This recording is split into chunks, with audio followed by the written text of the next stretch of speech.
So if I was to compete at Fism, this is likely the act I would do. Hello everyone, I'm Dan and welcome to Evolving Magic. And today I want to show you something really amazing. I noticed a spectator has a coin right here. Is that cashmere? Okay, that's terrible. I'll toss the coin into the air and it could actually travel to over here. It's a very special coin. It's a Walking Liberty $50, which is really cool. You can actually hold on to it. Oh wait, it just goes back over here. But all seriousness, you can actually hold on to it and it just goes actually over here in this case. It's crazy. No, seriously, you may hold on to it and it just goes just like that. But just as it goes, it can come back just as quickly. So and this is what's even crazier. Even if I put the coin away, it'll still come back on the spectator right here. And I know while coin tricks are amazing, everyone's coming for the card tricks. So, oh boy, this is a long act if you're watching the whole thing, but it's a lot of good magic, and I cover everything in this remastered section properly with good quality, everything, and so we can have a great learning experience. And even I'm going to double check to make sure my microphone is on. Yes, my microphone is on. So I'm making sure we're doing everything correctly this time. Then, so before I go into the whole explanation of everything you need for this effect, if you can, give the video a like, subscribe if you can, and let's jump into this. I will be crediting along the way, but just real quick, if I was to show the inspiration, this is inspired a lot by Eddie Fechter's work. I alternated it. I alternate the Big Bang opener, how I choose to produce the first 4 of a kind.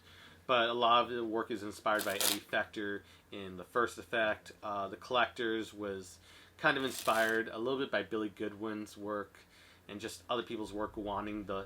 I wanted my own collectors, to have my own collectors like everyone else had. And so I made the third routine, which is Liberty's Collectors, which is just a great effect. Effect number 2 is the Invisible Palm Aces. I want to do a flashy, funny theme of the cards constantly reversing, so I came up with that and my own additions to the regular Invisible Palm Aces with a little twist to it. And then the fourth one is, I call it call it crazy as you want, Corona Aces, invented during the, crazy time.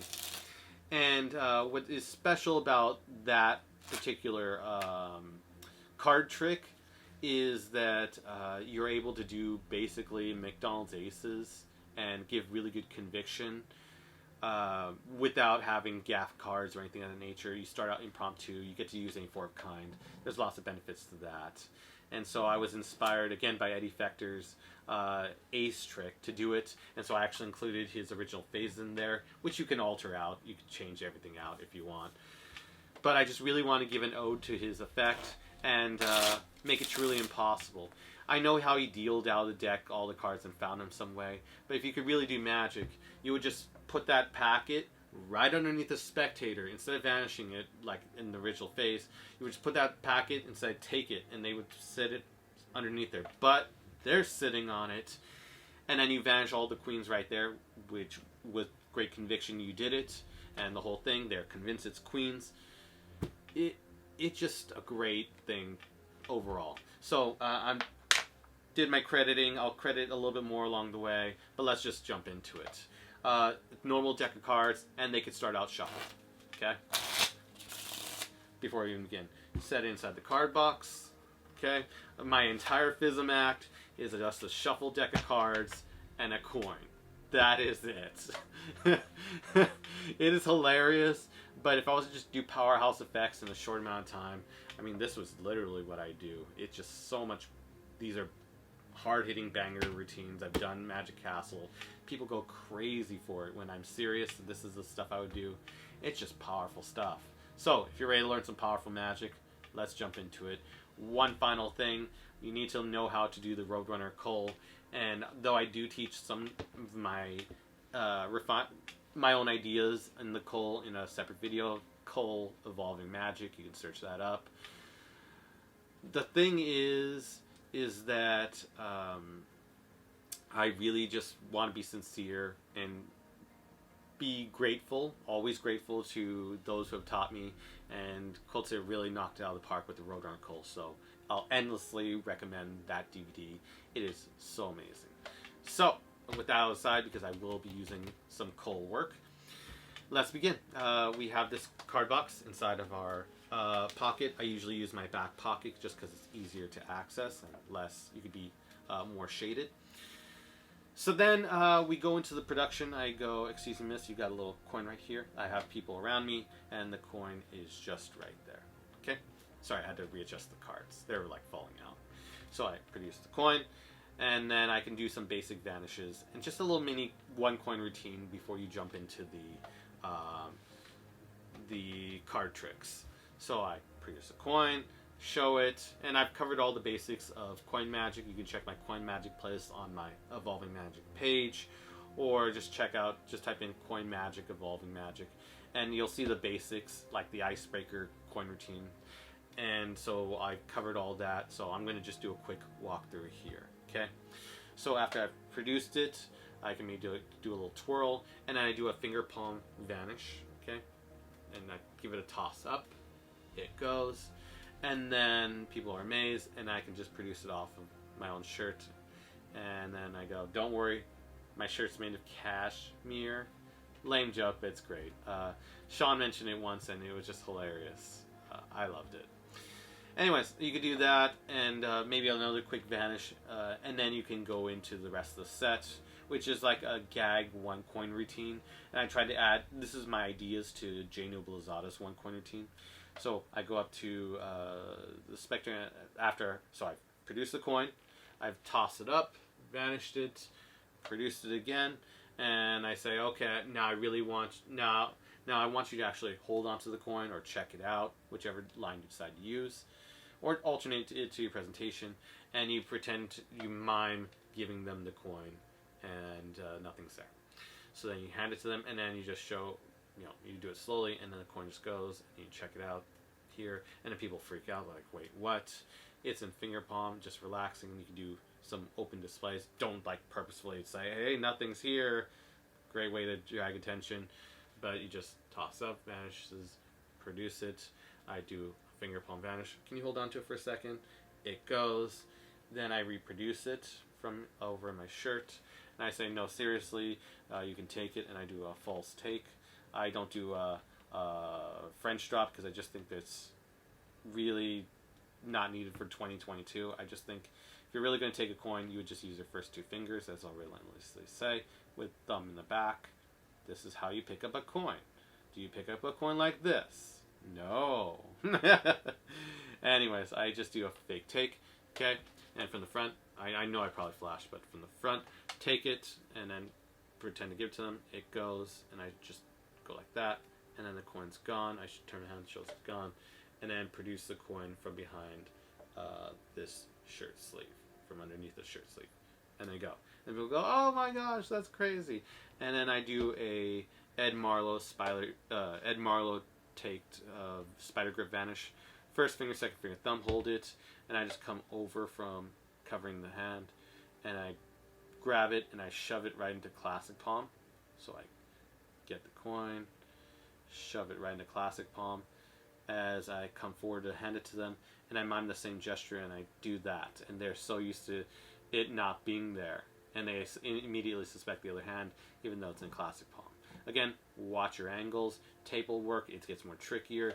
Standing, I've already got the tilt, so I don't even need to worry about anything. But sitting, you have to be more watchful. I realize I flash more because I'm not able to take advantage of my angles if I'm standing. So after I do that, people immediately go to this hand, and I go, no, it's really gone. They can do this gesture, like adjust your jacket or shirt or whatever. People are freaking out. And then I could do a Lamask load where I can show my hand, and I say, it's crazy how the coin just can disappear. And what I do is show the hand, slowly close it, looks really cool, leave a little hole open right here, hand comes over with the classic palm, releases the classic palm coin, into the hole in the mosque load technique thing. So hand closes, hand comes over, drops it, comes around. I can do this gesture to hype it up, per se. You could do that gesture, or give it a wave, snap, whatever you feel like, and then show the coins come back. And everyone's like, whoa, that's cool. And then I go into the production. And the production is this. I get the coin, and then I put it inside my pocket, and I pseudo it in Classic Palm. So again, Classic Palm, pretend to put the coin away. Goes to the pocket, grab onto the deck and pull the deck of cards out. You can do it at your own leisure and casually.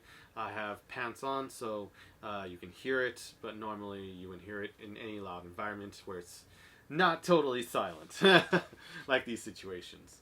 And if you are, just be mindful and take into consideration how to best handle the issue. You're clever. I believe in you. Whoever's watching this, you'll find a way. So after we do that, we then misdirect. You can drop it from Classic Palm, if you use the Classic Palm, to the finger palm. And then you produce it. So from here, what it looks like. Boom, boom. Okay? And then you can use your thumb to adjust them to finger palm, maybe. Then you say, oh, and I come forward and I say, you've got another little corner here. And they're already expecting it. So they're looking right here. Now, if you're doing this tabled, you can come up to the side, hands to the side, and it's just relaxing. They think there's no heat. Watch your angle so you're not flashing the pack. So you got it right at the side. Watch. You could practice in the mirror to see what angles you can get away with. You could even just clip by thumb. And you say, this is crazy, but my card tricks are even crazier. And then you got that. If you're doing the standing, you can take more advantage by doing, as you stole now, load. You can do transitionary movements and shade to your advantage.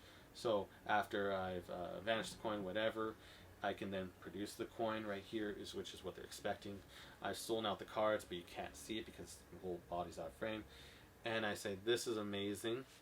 And then I can transition. My whole body transitions the large motion as a smaller motion of the hands coming from low. You don't want to flash it. And then the table's blocking me from doing it in a smooth motion. But they would just immediately come together. Come together right now over me. Kidding. So then we wave the cards. And then we can do the production. And the production is the coins right here. Hands comes over. Again, you could practice in the mirror to see what angles you can get away with. And the transitioning motion is hard to see. And it just looks really awesome. I know I'm flashing right now, okay? But as you come up, okay, the thumb lets go and the coin goes into finger palm right here as the hand drops the object, whatever it is. In this case, it's cards. Leaves it at the thumb and the fingers, replacing it.